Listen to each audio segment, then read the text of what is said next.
Gavin's now at maybe midfield, but he has to understand homelessness isn't about lack of affordable housing. It's about drug addicts that want to wander around and live in tents on the sidewalk. And so you can't coddle antisocial behavior. You can't subsidize antisocial behavior. You have to stigmatize it.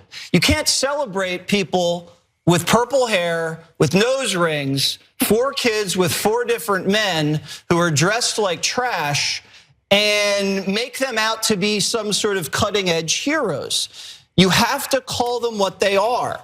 These are people failed in life and they're on their deathbed. And if we're not honest about it, we're never gonna fix this problem.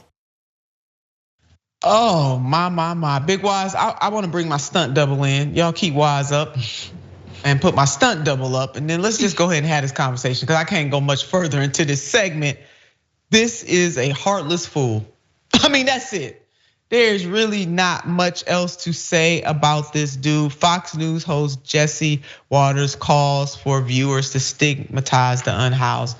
So Big Wise, I can't with this. And I don't know what necessarily this man's religious beliefs are. I'm sure we can look that up in a New York Minute to determine, but if he has any at all. There's a golden rule that strings through all of the major religions, but the one from the Christian Bible, do unto others as you would have them do unto you. Yeah, it doesn't really get much more despicable than this, Nina. It's quite disgusting, and oftentimes I do think the Fox News hosts and programmers overrate the callousness of their viewers. And like take for example, say, I don't know, the opium epidemic in this country. I think a lot of people, even Fox News constituents, realized that drug addiction is actually a real live affliction and disease. And when it afflicted their loved ones, they didn't want their loved ones to be stigmatized by that. And so I think, yeah, Jesse Waters is an unserious person. He's kind of a cartoonish figure. And to be honest, I would say a lion's share of Fox viewers wouldn't agree with what that idiot just said. He's just a clown, and he's wearing his clown nose right there. Yeah, he is. I would hope that Fox viewers would not think that. There is nobody in their right mind who wants to be homeless. Keyword right mind. And are there a lot of mental health challenges? Absolutely they are. But to stigmatize people because they are homeless and basically saying they're not worthy. They're not worth it and that we're never gonna solve this problem. This is a systemic problem, no doubt. That's not to say that everybody that's homeless is suffering from some systemic failure, but most people who are homeless are suffering from a systemic failure and really don't want to be out there. And then where the few people who do want to be out there, we know that something must be seriously wrong. Most people want a roof over their head and they want to live a good life. Nobody wants to live that kind of life for the most part. Are there always outliers? Yes, they are. In everything, there's an outlier. But here are some facts that Big Waz and I want to share with you about the unhoused population that this guy seems so hell-bent on dehumanizing. I'm calling him this guy because he doesn't even deserve his name to be mentioned. But as of January 2021, 37.9 million Americans lived in poverty, accounting for 11.6% of the total population, according to the latest report from the United States Census Bureau. That's despite the fact that America ranks first as the richest nation in the world in terms of GDP, gross domestic product. I mean, so America, we got a problem. We got to question ourselves here. Why is this happening? Why is it that, to quote the urban poet, as I often do, one of my favorite quotes, lyrics from the song, we got money for war, but we can't feed the poor. We always find a way to make sure that the military industrial complex is taken care of. But when it comes to investing that money on the domestic side of the ledger in ways that would lift people, that would decrease the number of people who are suffering, decrease the number of people who are unhoused, we ain't got no holler for that. The Department of Housing and Urban Development, HUD, counted around 582,000 Americans experiencing homelessness in 2022. That's about 18 per 10,000 people in the United States, up about 2,000 people from 2020. So it is growing, people are suffering. And we have this chart right here. Just want you to take a look at that right now. 1 in 10 young adults ages 18 to 25 experience homelessness over a 12-month period. 1 in 30 youth ages 13 to 17 experience homelessness over a 12-month period. So back at the top, that's approximately 3.5 million young adults. And at the bottom, that's approximately 700,000 youth. So this genius, and I'm using the term very sarcastically, doesn't even understand the stats. He doesn't understand the conditions. And quite frankly, if we are honest, he really does not give a damn, because if he did, he wouldn't have been able to make such a cavalier statement.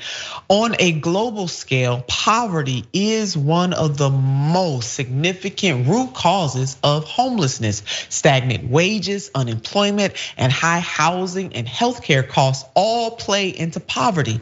Being unable to afford essentials like housing, food, education, and more greatly increase a person's or a family's risk.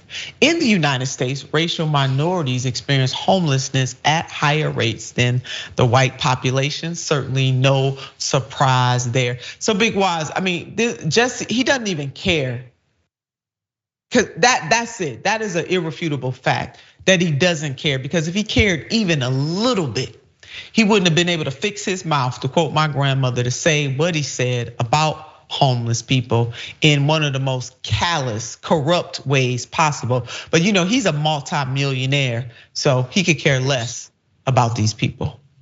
And we know the sleight of hand that's always happening in these cases, right, Nina? We're not gonna blame the system, because then you would have to question all of the actors, all of the sort of policies in place that prop up said system. So if we're not gonna call the system and the powers that be defective, because God knows, God forbid somebody at Fox News challenge the status quo. So we're going to make people defective. We're gonna call people the problem. It's obvious. There can only be one answer, and at a place like Fox News with an empty suit, an empty haircut like Jesse Waters, the answer is always gonna be the people, because that fool is never gonna challenge the system. He's never gonna challenge the status quo. That's antithetical to the mission of Fox News. They are the system, right? They are the establishment. They are the authority. And so of course, they're gonna shift blame to culture and people. Oh, it's the hair. Oh, it's the nose rings. Oh, it's the this. Oh, it's the that. It's the people. And it's not the system we've put in place, overarching and undergirding all of this, pain and affliction.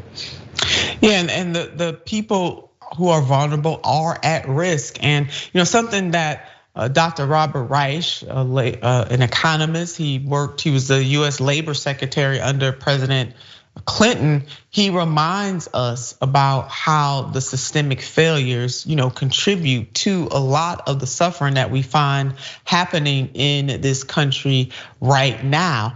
And to not truly and fully understand that, or care to understand it, because first of all, you gotta care to understand it. And it is clear that Jesse does not care to understand it whatsoever.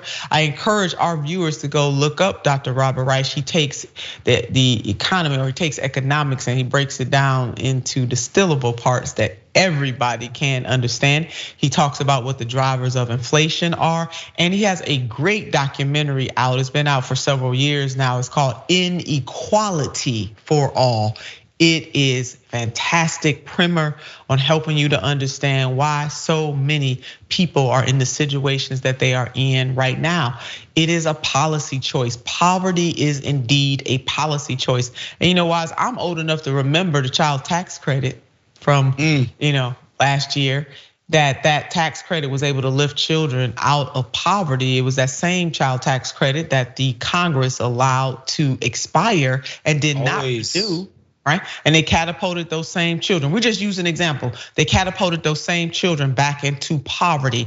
I can, from a systemic point of view or policy point of view, because we want our viewers to understand this. We're trying to connect the dots for you. When you have a nation that won't even pass the PRO Act, that will allow workers to be able to unionize in their workplaces without fear of losing their jobs. When you have policymakers on the federal level in particular that will not set up a system whereby we have paid family leave and medical leave in this country. When you have a country, an industrialized nation, the wealthiest on the face of the earth that won't even guarantee healthcare as a human right, we got a problem here. So all of those things are connected to when families or individuals are at risk because we have a nation that prefers to answer to its owner donors on the state and federal levels of government in particular than to answer to the needs of the people in this country. And guess what, America? They're out of touch with you because the majority of Americans, regardless of political affiliation, you want universal health care. You do believe that people should have paid family and medical leave. You want to see the sub minimum wage go away, et cetera, et cetera. I mean, Big Wise and I could spend all day on this. So Jesse is an ill-informed fool who he just don't care. And we just got to call him what he is, y'all.